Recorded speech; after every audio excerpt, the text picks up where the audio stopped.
Empezamos con estas cosas de tratar de describir nuestro territorio, antiguo pago de Cañuelas, un pago que ha tenido muchas historias, las tiene y se van perdiendo de a poco, ¿no? O algunas entran en el cuadro de la fantasía que las termina como deformando, ¿no? Esta primera imagen que tenemos aquí corresponde a un relato, ya hace muchos años estaba García Ledesma, estaba Urruti era el que describía una llegada por ahí en los años 40 a la estancia de la Noria, una llegada del Croto, un personaje que bueno, hoy ha desaparecido, pero en su momento era aquel que vinculaba de alguna forma con sus ideas un poco extrañas y su libertad, entre comillas, iba vinculando las noticias y los sucedidos de las estancias. Todo el territorio, el Pago de Cañuelas, está ubicado en las cercanías de Buenos Aires, en las cercanías del Río de la Plata, y corresponde a toda una gran zona, lo que hoy conocemos como la Pampa Húmeda, y que de alguna forma los científicos lo conocen como la región de los pastizales. Una región que empieza en el sur de Brasil y termina mordiendo un poco de La Pampa, un poco de San Luis, el sur de Córdoba, el sur de Santa Fe, el sur de Entre Ríos y toda la banda oriental.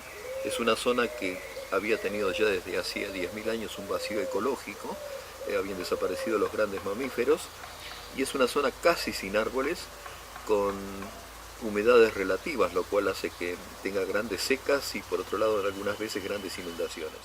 Lo primero que trae el español cuando viene, o sea, sobre este territorio en donde no había grandes cantidades o grandes comunidades indígenas, lo primero que hace el español cuando viene, allá en 1580, en la segunda fundación de Buenos Aires, es repartirse la tierra, el sentido de propiedad. Y lo que hacen es, en la ciudad de Buenos Aires reparten solares, o sea, 9 por 11 manzanas, donde residían y podían tener una huerta. Desde la calle Juncal hasta San Isidro reparten chacras de pan llevar, que tienen una legua de fondo, y todavía en San Isidro queda la avenida del fondo de la legua, y desde el Riachuelo hasta la Magdalena reparten suertes de estancias, mucho más grandes.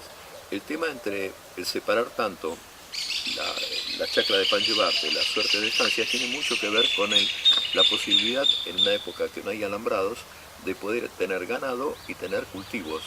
Si se juntan, bueno, por supuesto el ganado termina haciendo desaparecer los cultivos. Acá en este plano encontramos el número 6, por ejemplo, en el número 6 es la población de toda esta región, que se produce alrededor de 1680. Es muy antigua, pero ya habían pasado casi 100 años de la segunda fundación de Buenos Aires. Las estancias de acá, la Campana, lo que fue la estancia de Agüero, que después es la Sociedad Pastoril, estas se colonizaron alrededor de 1680-83, ¿no? O sea, son muy antiguas, muy antiguas. Buenos Aires para esa fecha no pasaba de 2000 o 2000 y pico de habitantes. Y todo lo que vemos hoy, o casi todo lo que vemos hoy, salvo algunas reservas naturales que hay, es un tema de paisaje cultural, ha sido plantado por el hombre. En estas imágenes sacadas allí, en los bañados que hay cerca de Udaondo, vamos a encontrar en el fondo, allá como horizonte, una cantidad de montes de eucaliptus, sembrados a partir de 1855, que permitieron un gran cambio en la forma de los cascos. Primero el eucaliptus y después la casuarina hacían un cortavientos, y adentro de ese lugar se hacía un microclima que permitía tener otro tipo de árboles. Acá en primer plano tenemos los cardos de Castilla, que nadie los trajo, pero de alguna forma se difundieron enormemente y parecen, bueno, son muy criollos. El cardo que en algún momento tapaba el horizonte y no se podían hacer por su crecimiento muy alto, mucho más que el que se produce en el Mediterráneo, de donde son originarios, y por otro lado era uno de los combustibles que se usaba para cocinar o para calentar en la época colonial. Este es un plano, ya en una regional, donde nos habla de la división de tierras. Todavía es una división de tierras bastante rígida, sin tener en cuenta mucho la geografía. Ustedes ven que todo es regular, como si fueran cuadrados o rectángulos. La realidad es que cuando se ajustaron los mapas de geodesia, por ejemplo, o de la dirección el departamento topográfico de la provincia, en 1860 y pico, ya los planos tenían la irregularidad de la geografía. Todo esto generó un montón de problemas, porque cuando se quisieron definir las propiedades, se superpusieron propiedades de un tipo con el vecino. Todo ese ajuste generó un montón de problemas, inclusive a veces quedaban tierras vacas, tierras vacías, que alguno de los vecinos las demandaba, que habían sido del Estado, pero no quedaban en la medición. Aquí en esto vamos a ver la cañada del arroyo Cañuelas, que se termina bifurcando del Matanzas, y sombreado vamos a ver un establecimiento, el que fue en algún momento, o es ahora, lo que quedó como club de campo, porque ese cuadrado grande era la estancia de Agüero, de 1680. Y ahí hay otra cosa importante, que la gente en esa época buscaba siempre la cercanía del agua para las estancias, porque sin acceso al agua no había posibilidad de dar de beber al ganado ni subsistencia del hombre, ¿no? Y este es un plano muy importante para Cañuelas, es de 1864, el Departamento Topográfico de la provincia, donde ya está consolidada toda la propiedad rural. Aquí vamos a ver en este plano, uno de estos planos lo encontró García Ledesma en la Caledonia. Eran unos mapas de unos 2 metros por 2 metros que bueno, sirvieron cuando ya se consolidó la propiedad, y hoy nos sirven para estudiar la evolución de las cosas. Todavía aquí la propiedad tiene quizás una división, pero ya después hacia el 900 ya van teniendo más divisiones, o por otro lado se aglutinan propiedades creciendo. En este lugar todavía no llega el ferrocarril, va a tardar 20 años, en 1885 llega el ferrocarril, y los caminos eran el camino real, un camino que salía y más o menos se metía por donde ahora es la estancia de los Remedios, lo que es Ezeiza, atravesaba algo de Matanzas y ahí llegaba. Y después había un camino medio alternativo cuando ese se inundaba, que era más venir por el lado de Lomas de Zamora.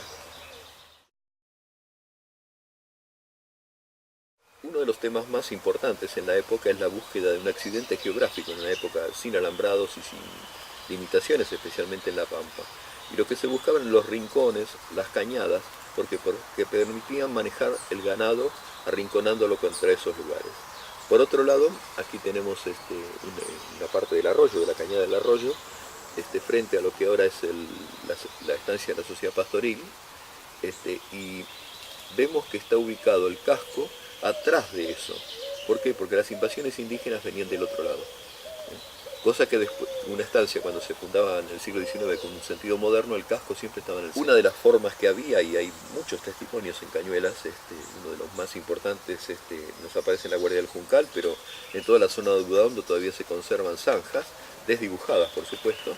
Se excavaba y se tiraba en el bardón la tierra hacia adentro para formar un corral o formar una defensa.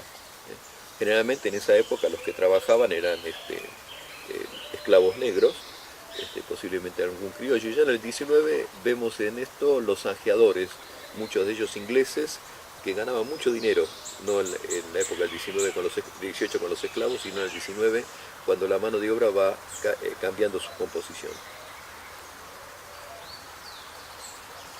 Los corrales son el elemento fundamental. Casi no se puede sobrevivir si no se tiene una tropilla. O sea, el hombre de a caballo es un hombre que puede desde recoger el ganado hasta defenderse o huir. Un hombre sin caballo es un hombre casi muerto, ¿no? Los corrales, de los cuales encontramos muchos testimonios, generalmente eran circulares. Un corral que generalmente se hacía para la tropilla, no para el ganado vacuno, sino para la tropilla, los caballos, y se hacía con una zanja, como vimos antes, o sea, excavada y tirada hacia adentro la tierra en el bardón, y después tenía algún paso que se podía limitar con trancas o con algunas ramas o con lo que sea. Y después hay un cambio tecnológico muy importante, propio de la revolución industrial, que es la aparición del alambrado. Acá en el antiguo pago, que llegaba hasta Ezeiza, todos esos pagos estaban incorporados a Cañuelas, se hizo en la estancia de los Remedios el primer alambrado perimetral de un campo. Eso tuvo consecuencias tecnológicas muy grandes porque permitió manejar el ganado sin que se mixturara, o sea, se podía hacer una selección o un mejoramiento del ganado. se podía hacer agricultura de un lado y del otro lado ganadería. Y por otro lado, ya por 1870 u 80, aparece una nueva forma, que es dividir el campo adentro con potreros. Todo esto se perfeccionó con una nueva innovación que se trae, hacia 1880, que es el alambre de púa. El alambrado tiene una consecuencia social muy importante: desaparece el gaucho. Y tenemos un montón de crónicas en el Porvenir de Cañuelas de 1884, de los conflictos, por ejemplo en Uribe Larrea, cuando alguien que sentía limitada su libertad cortaba los alambres para atravesar. Todo eso fue un cambio que duró mucho tiempo y tuvo muchos conflictos.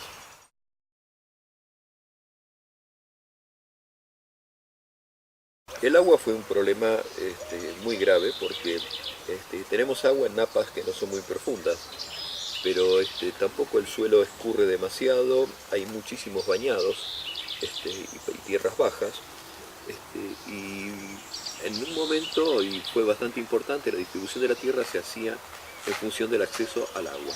Todas tenían que tener una especie de cabezada con acceso al agua, y valían mucho más que las tierras que estaban atrás de ellas, que son las de trascabezada. En esta imagen de Durán, de 1869, Durán fue un pintor francés que hizo un viaje desde Buenos Aires hasta Lobos y fue registrando muy fuertemente, con mucho valor documental, un montón de escenas del tiempo. Estamos hablando de una época donde los puentes eran muy escasos y no estaban en esta región, y vemos atravesar un vado con la tropa de carretas.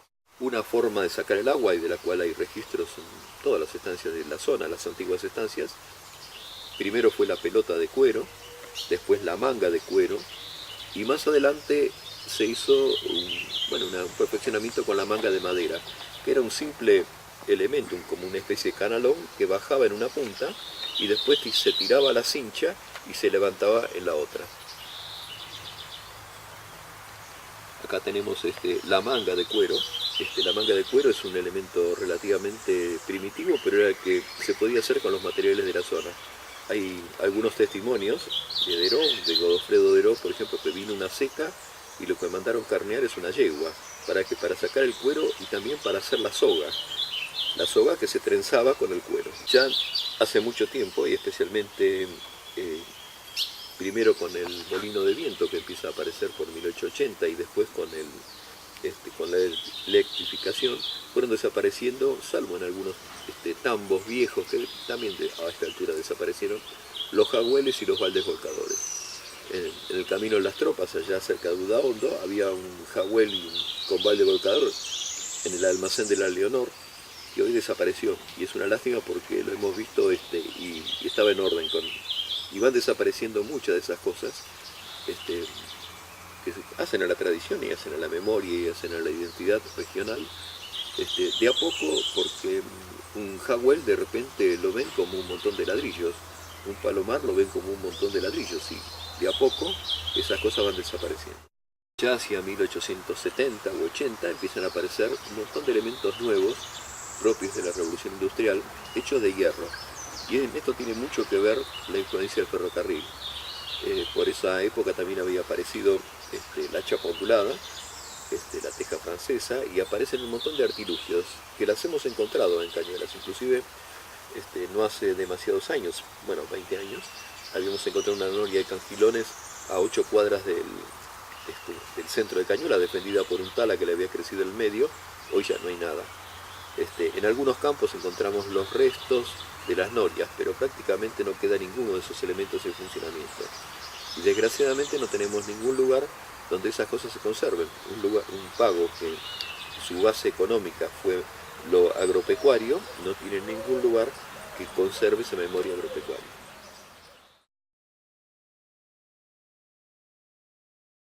Toda esta región, la región de los grandes pastizales, había tenido un vacío ecológico, y ese vacío ecológico fue de alguna forma llenado con el ganado que trajeron los españoles. Primero trajeron caballos, que se reproducen enormemente, y empieza lo que después se conoce como ganado cimarrón, y después vacas que se escapaban de los rebaños que tenían los pobladores, fueron formando algo así como una enorme masa de ganado cimarrón. Un ganado que se consideraba que no tenía dueño o que pertenecía a los primeros pobladores, por lo cual había que pagar una patente al cabildo para poder usarlo. La forma de uso se conocía como la vaquería. Lo que hacían era cazarlo, lo cazaban con una gran lanza, un desjarretador, le cortaban los tendones, los jarretes, y después lo degollaban y lo desollaban. Y lo único que se aprovechaba era el cuero. El resto quedaba para los perros cimarrones o para los caranchos. Esto se va a modificar recién cuando empieza a aparecer una nueva forma, que es el saladero, que permite aprovechar la carne como tasajo. Los campos, especialmente en la región nuestra, los explotaban alguna gente que tenía las concesiones, que eran los estancieros, los propietarios de esas estancias, y lo explotaban por medio de esclavos. En general, el criollo no era, el criollo nuestro, que después se transformará en el gaucho, no era propietario de la tierra. Lo explotaban por medio de un capataz esclavo y algunos esclavos. Era muy de baja intensidad la explotación, un campo apenas daba para vivir una familia, el producido de un campo. O sea, en aquel tiempo una casa valía muchísimo, una casa en la ciudad valía muchísimo más que una estancia. Tenemos la forma de explotación, era muy simple, a campo, sin ninguna instalación, se carneaba, se desollaba. A veces, cuando tenían hambre, comían la lengua, no el asado, y lo demás se dejaba. A veces también, si eran muy organizados, le sacaban el cebo, hacían lo que se llamaba el beneficio del cebo, que era el lubricante de la época y con el cual se hacían las velas, con las cuales se hacían las frituras. Toda la alimentación nuestra se basa en freír con cebo y no con aceite. El aceite era una cosa muy refinada que venía de Europa, pero no era propio entre nosotros, ¿no? Estaban los grandes arreos. Una de las cosas que se hacía desde la provincia primero eran los arreos de mulas que se llevaban a Córdoba y de Córdoba a Salta y de Salta al Potosí, donde los usaban para los trabajos de la minería, o el ganado. Siempre esta región de los grandes pastizales fue una zona de producción muy fuerte de lo que puede ser ganadería. El ganado de pie, arrearlo era un tema bastante complejo, porque es un ganado cimarrón, y en general el ganado, cuando lo querían hacer para el abasto de la ciudad, lo aquerenciaban, lo llevaban a estancia donde lo amansaban. Esas tropas, y acá tuvimos tenemos algún camino que se llama Camino de las Tropas, allá por la Leonor, y me acuerdo hace muchos años que el señor Jamardo nos contaba que su padre, cuando estableció esa almacén en 1890, construyó al lado una especie de gran, un galpón, una cancha de paleta y una serie de cosas. ¿Por qué? Para inducir o facilitar que los arrieros pararan ahí, consumieran ahí. Eso es una costumbre que había a lo largo de los caminos de las tropas que venían desde las estancias del interior hacia las zonas de abasto en Buenos Aires. Después el tema del ganado fue refinándose, inclusive temas como en algunos lugares que tuvieron estancias prácticamente cabañas, o sea, temas como la salud del ganado, vacunar el ganado. En esta imagen vemos, basada en una antigua fotografía de 1900, vemos cómo se está vacunando al ganado. Una cosa insólita, cuando pocos años antes el ganado que enfermaba moría, y se dejaba. Lo mismo la sarna. Vamos a ver en una cantidad de estancias, en la campana es una de ellas, en la cabaña es una de ellas, los bañaderos de ovejas. Eso se tuvo que hacer para poder neutralizar el problema de la sarna, que aparece en más o menos 1840 y que fue bastante problema en el tema de la cría de ovejas, ¿no? Acá vemos una antigua fotografía de posible 1890, atravesando una majada que la están transportando y están atravesando el río Matanzas. Esto más o menos es a la altura de donde están ahora esos bañados que quedan en la Richeri, poco antes de tomar el camino transversal, donde está Trasradio. Uno de los temas que aparece como revolucionario casi en la forma de explotación y inclusive en el rendimiento fue la oveja. La oveja empieza a difundirse después de la Revolución de Mayo. No es que no hubiera ovejas, sino que la oveja que había no era gran productora de lana, y nuestra cultura era una cultura del ganado mayor, no del ganado menor.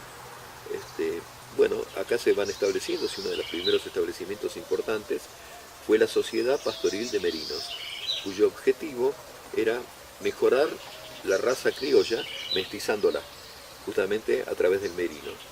Y de eso surgen temas muy importantes, porque la oveja durante casi 40 años marcó la economía y las formas tecnológicas de la región. Surge, por ejemplo, la esquila que había que hacerlo todos los años, se hacía generalmente con una comparsa. Una comparsa es un grupo de gente que se iba trasladando de estancia en estancia, hacía la esquila, y es un momento muy importante porque participa toda la familia. En la esquila utilizaba el trabajo de la mujer, y la oveja tuvo en ese sentido, facilitó muchísimo la incorporación del trabajo familiar y del trabajo femenino, cosa que antes en el ganado mayor no era demasiado funcional. Inclusive hay algunas recomendaciones a los mayordomos de estancia, casi se prohíbe tener mujeres en las estancias. Hay muchas cosas que tuvieron mucho cambio, y tuvieron que después influenciar en la formación o consolidación de la familia. Una de las cosas que se hacía, igual que se hacía la yerra, es consolidar la propiedad del ganado. Y la oveja no se erraba, sino que simplemente se la señalaba haciendo unas marcas en la oreja, que se llama, la marcación se llama la señalada. Y era una cosa común para tratar de alguna forma de garantizar la propiedad de esas majadas. Acá vemos un lugar que todavía se conserva dentro del club de campo, es lo que ahora son los vestuarios. Era el antiguo galpón de los merinos, más o menos 1860 y pico. Fue muy importante porque se empieza a tener bajo techo a los carneros, en este caso, o sea, más refinados. Por otro lado, depende de los avatares del mercado. En las estancias muchas veces el precio de la lana bajaba, y lo que se hacía era el beneficio de la grasa. Y de eso se usaban unas grandes ollas, que hoy las encontramos todavía en el jardín de la Caledonia, unas grandes ollas de hierro con la cual se sacaba la grasa. Y hubo momentos en que la lana valía muy poco y se la terminó usando los huesos y los despojos como combustible para los hornos de ladrillo. La oveja no puede ser esquilada, o sea, cuando hay un ambiente húmedo, entonces, y tampoco la lana se puede conservar a la intemperie, cosa que el cuero sí se conservaba. Y de ahí surgen, ya en 1830, en la zona de ranchos, empiezan a surgir los primeros galpones. Es una cosa nueva. Nosotros tenemos en nuestro pago por lo menos dos galpones muy antiguos. Uno en la Caledonia, que es el más antiguo que yo conozco, alrededor de 1840, y otro en la estancia La Campana. Son galpones todavía que tienen techos planos. Para esa fecha todavía no había chapa ondulada ni había teja francesa. Se los hacía como si fuera una construcción con terraza, o los podrían haber hecho con techo de paja. Después, unos años después, nos van a aparecer los galpones que tienen entrepiso. Entre ellos hay uno en la figura, que por supuesto no tienen las rampas para subir las ovejas, ya desaparecieron, pero el entrepiso era una cosa nueva en la forma de manejar la lana. Acá al costado vemos una cosa nueva, que es 1870, 30 años después, ya aparecen nuevos materiales. Aparece, por ejemplo, la teja francesa, y los galpones ya tienen otra dimensión y otra forma. Este es el galpón de los merinos, el galpón que sirvió para tener los carneros, que también tenía un entrepiso donde se guardaba el forraje. Aquí también hubo otro galpón, que es el galpón de los toros. O sea, eso es completamente nuevo. El ganado hasta mediados del 19 se tenía a la intemperie, y empieza a aparecer el hecho de el ganado más refinado a guardarlo en galpones y conservarlo y alimentarlo en una serie de cosas mucho más refinadas, ¿no? De las cuales en Cañuelas quedan una cantidad de testimonios, ¿no? Entre ellos uno muy importante, el galpón número 8 en la San Martín. Es un galpón construido alrededor de 1885, un galpón que en su momento costó mucho más que la casa de los patrones. Y es un galpón que tiene ya mucho refinamiento. Por ejemplo, su imagen tiene que ver con lo que era el contenedor de un contenido, que eran caballos o padrillos de mucho valor, y muy valorizados, por supuesto, en esa época como mejoramiento del ganado criollo guarizo, que es Shirley y Morgan, que eran caballos de tiros. El caballo criollo no estaba adecuado mucho al tiro y sin embargo se va mixturando y se van consiguiendo algunas razas híbridas y otras después puras, Shirley y Morgan. Y la estancia San Martín, tiene algunos galpones y este era uno de ellos, de esa época, de cuando era una cabaña y se dedicaban a la cría de caballos. Este es el galpón de esquila de la figura con su rampa, lo que muestra una explotación muy grande. Los tamaños de los galpones en realidad expresan el tamaño de la explotación. Un galpón grande es una majada grande, o sea, un galpón chico es una majada chica. El patio de trabajo, las estancias de esa época, por su forma y porque todavía no había mecanización y formas modernas de explotación, necesitaban grandes cantidades de personal. Y vamos a encontrar, y especialmente en la San Martín se encuentra que fue una estancia como las conocían en esa época, una estancia industrial que transformaba las cosas, cantidad de alojamientos para peones, para mayordomos, inclusive calificados, o sea, el capataz tenía un tipo de casa, los peones tenían otra, los solteros otras, o sea, toda una serie de clasificaciones que permitían funcionar una estancia moderna. Ya para esta fecha la estancia funciona como si fuera una gran empresa con mucho control de las cosas, no es la estancia antigua que, bueno, un poco salía según cómo iba la naturaleza en cada momento, ¿no? Uno de los temas que impone la producción moderna es el ser constante la producción a lo largo del año, especialmente en la leche. Y esto tuvo como consecuencias la necesidad de forraje todo el año. Como yo tengo forraje bien en primavera y en verano, pero no lo tengo en invierno, lo que se hacía era, se segaba y se guardaba en silos. Había otra forma de guardar que era arriba de los galpones, que tenían un lugar para el forraje. También por esta época surge el fardo y surge una cosa que aquí no se vio demasiado, por lo menos no ha quedado testimonio, que son los silos enterrados, hechos en la tierra. Estos silos elevados son un cilindro que se iba llenando desde arriba y se iba apisonando adentro del forraje para que no tuviera oxígeno y no fermentara. Después vamos a ver una cantidad de ventanitas al costado, es que se iba descargando el silo a medida que se necesitaba y las ventanas están marcando hasta donde está la altura del pasto en cada momento. Es un elemento que valdría la pena conservarlo o declararlo de alguna forma de valor porque caracteriza a toda esta región, ¿no? Recién después de 1899, todo eso se transforma porque había pasado algo muy importante en Cañuelas, había llegado el ferrocarril en 1885.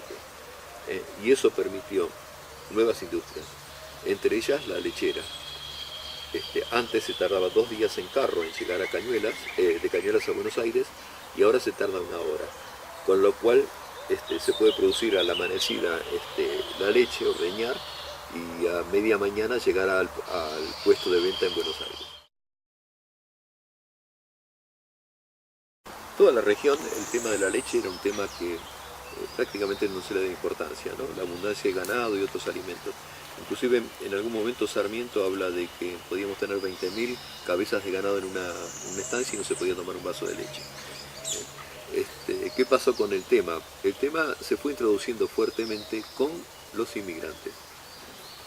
Una de las primeras realizaciones fue en la colonia de Santa Catalina, aquí cerca, en lo que es ahora Monte Grande, una colonia de escoceses, donde las mujeres, por ejemplo, trayendo las costumbres que tenían en Europa, empiezan a fabricar manteca. No es que antes no se fabricara manteca, estaba la manteca criolla que se hacía un poco al galope y de alguna forma se alimentaba por un lado la grasa y por otro lado el suero. Pero la manteca más o menos racional. Y ellos traen sus elementos y producen manteca y empiezan a vender manteca en 1826 en Buenos Aires empaquetada. Es una novedad que solamente la vamos a encontrar casi 70 años después en la Martona cuando produce la manteca pasteurizada. Cosa que la gente en algún momento rechaza porque decían que no tenía gusto. Claro, uno si habla de gusto tendría que ver lo que es una manteca de campo hace unos años, ahora ya tampoco era medio rancia y bueno, ese tipo de cosas, ¿no? Después de eso,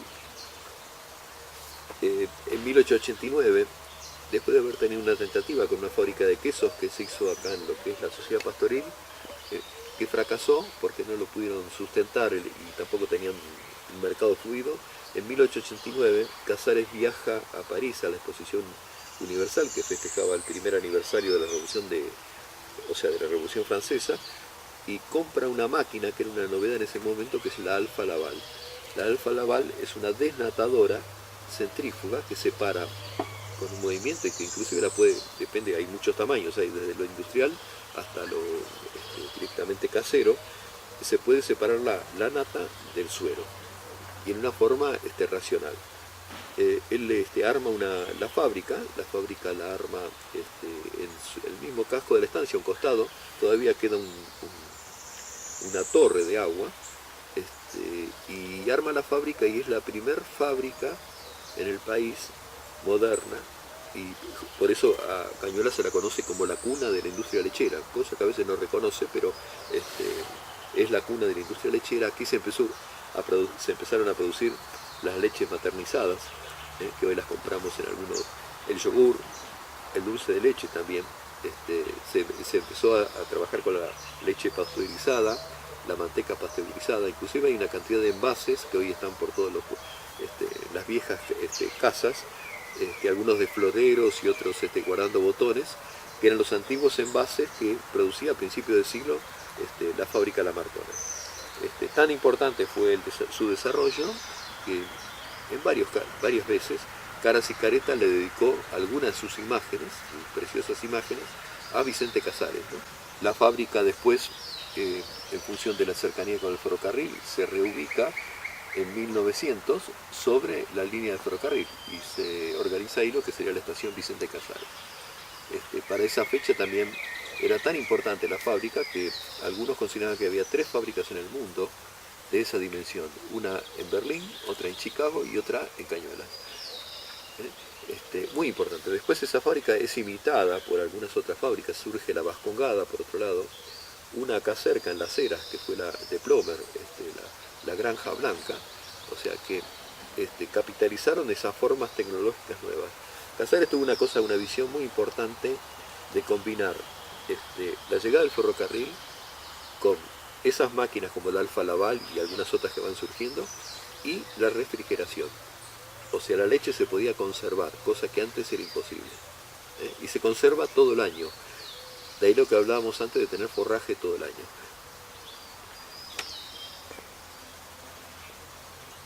Se producía, y todavía hay recuerdos de los abuelos, los ordeñes a la amanecida, como se hacían, después se recogían, se llevaban a la fábrica.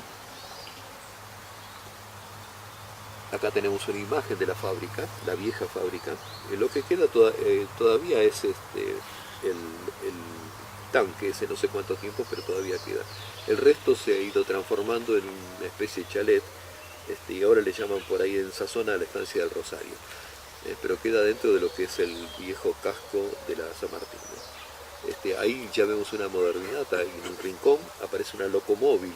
¿Por qué? Porque las máquinas había que moverlas con energía, no con caballos. Y aparece un elemento de energía que es un elemento a vapor, ¿no? Este es el tanque es muy interesante porque es un tanque, el tanque es de chapa de hierro arriba, pero su soporte es de quebracho con tensores. Cosa que se ve por esa época, pero después es reemplazado con hierro, no en este caso, ¿no? Y esta es la nueva fábrica, ¿no? La fábrica de 1900, y hoy un poco todavía permanece debido a su buena construcción, ¿no? Al trato que ha tenido, ¿no? La propaganda es muy agresiva, no agresiva, sino que es constante la difusión de las cosas de la Martona. Y aparecen permanentemente, hasta un tema, por ejemplo, como la miel de la Martona, de la cual todavía quedan algunos lugares, que eran los soportes de las colmenas dentro de un bosque. O sea, hay muchas cosas, o sea, era muy amplio, inclusive producciones de temas de cremas y una serie de cosas, muy amplio del espectro que tenía la Martona, que después no pudo superar eso con las nuevas tecnologías en un momento se fue quedando hacia los años 70, 1970, 80, y terminó quebrando y dejando un gran vacío tecnológico, pero había sembrado todo un nuevo modo de hacer el trabajo de la leche y la producción de la leche. En 1900 acá hubo un acontecimiento muy importante, que fue el primero de una serie. Vino el presidente Campos Salles y el presidente Roca y una serie de cosas porque le mostraban la Martona como el símbolo del progreso del país. Y en ese momento, en esta imagen, vemos cuando presentan una nueva raza, o sea, la Holando argentina, que después fue la característica. Hasta poco antes de esto se había trabajado con las tarquinas. Las tarquinas habían tenido su origen en la Caledonia. En 1837 se trajo el primer toro tarquino y de ahí se fue mejorando una raza que producía leche, que es un Durham, y que fue muy eficaz en su época, pero después fue superada por la producción de la Holanda argentina. Todo esto tuvo toda una cultura de lo que era el lechero, lo que era el tambero, que dio la característica a Cañuelas por mucho tiempo. En fábricas como la Martona trabajaban cientos de obreros y en toda la cadena de producción, calculemos que aparte de las exportaciones y una cantidad de cosas que se hacían, había 40 lecherías en Buenos Aires, que eran las conocidas como las Martonas, donde se vendían con un nuevo concepto, la higiene y la salud. Y uno podía tomar, como ahora se va a un McDonald's, en esa época se tomaba un vaso de leche fría con crema, y a su vez acompañada muchas veces con las vainillas. Vainillas que se producían acá donde está lo que le llaman la confitería, que está medio abandonado, ahí sobre la rusa. Y que todo esto se fue, cuando quebró la Martona, todo esto se fue desglosando y perdiendo, y la máquina que tenía tanta historia se transformó en hierro viejo. Y los moldes para las vainillas estaban tirados en una estación de servicio a la entrada de Cañuelas. Y las botellas están enterradas ahí atrás. Fíjense como a veces una historia que vale la pena porque es una historia de trabajo y de ingenio, de la cual Cañuelas tuvo muchas cosas, no se la reconoce como tal. Y nosotros vemos la historia como una historia que nos baja de arriba, sin partir de la historia nuestra.